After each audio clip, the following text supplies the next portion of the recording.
Science میں نظریہ اور قانون، یہ دو لفظ اکثر سننے میں آتے ہیں۔ بہت سے لوگ سمجھتے ہیں کہ یہ شاید ایک ہی بات ہے، لیکن سچ پوچھیں تو ان میں زمین آسمان کا فرق ہے۔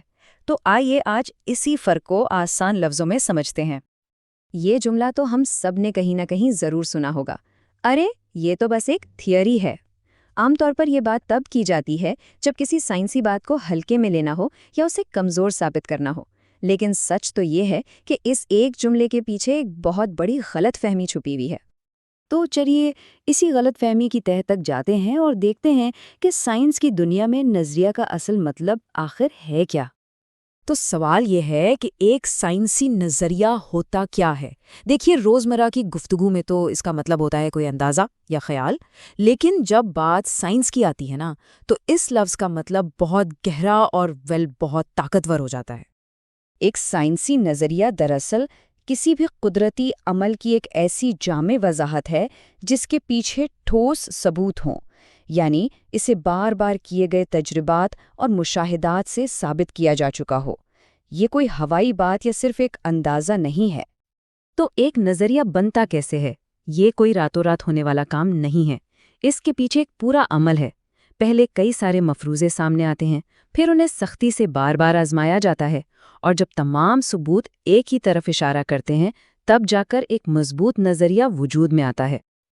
اور یہی ہے سب سے اہم بات۔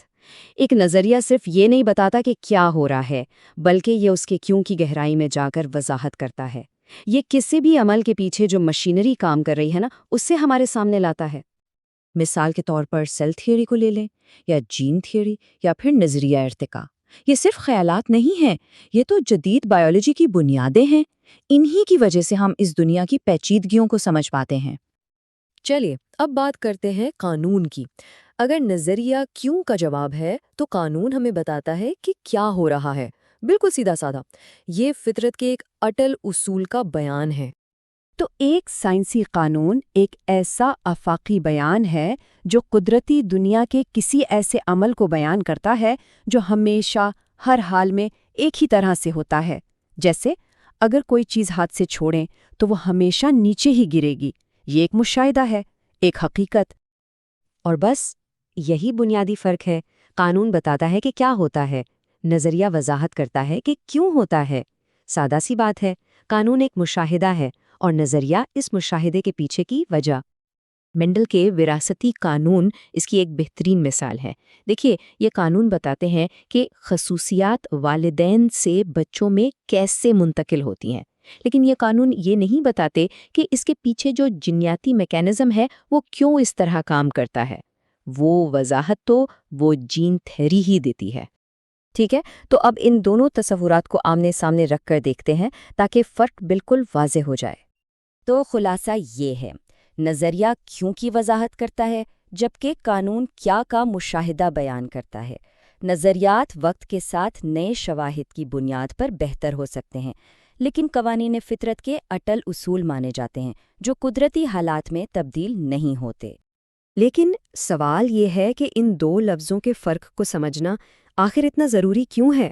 بات صرف الفاظ کی نہیں ہے، بلکہ یہ سائنسی سوچ اور اس کے پورے عمل کے احترام کی بات ہے۔ یہ جملہ ساری بات واضح کر دیتا ہے۔ سائنس میں نظریہ کوئی معمولی لفظ نہیں۔ جب کوئی سائنسدان یہ لفظ استعمال کرتا ہے تو اس کے پیچھے برسوں کی تحقیق، ان گنت تجربات اور ثبوتوں کا ایک پہاڑ ہوتا ہے۔ تو ان اصطلاحات کا درست استعمال دراصل سائنسی عمل کے احترام کا ہی دوسرا نام ہے۔ یہ ہمیں یاد دلاتا ہے کہ علم محنت سے، ثبوتوں سے اور مسلسل سوال کرنے سے حاصل ہوتا ہے، نہ کہ صرف قیاس سرائیوں سے۔ تو جاتے جاتے ایک سوال سوچنے کے لیے، نظریہ اور قانون کے علاوہ سائنس کی اور کون سی ایسی اصطلاحات ہیں جنہیں اکثر غلط سمجھا جاتا ہے؟ کیونکہ علم کا سفر تو سوال کرنے سے ہی شروع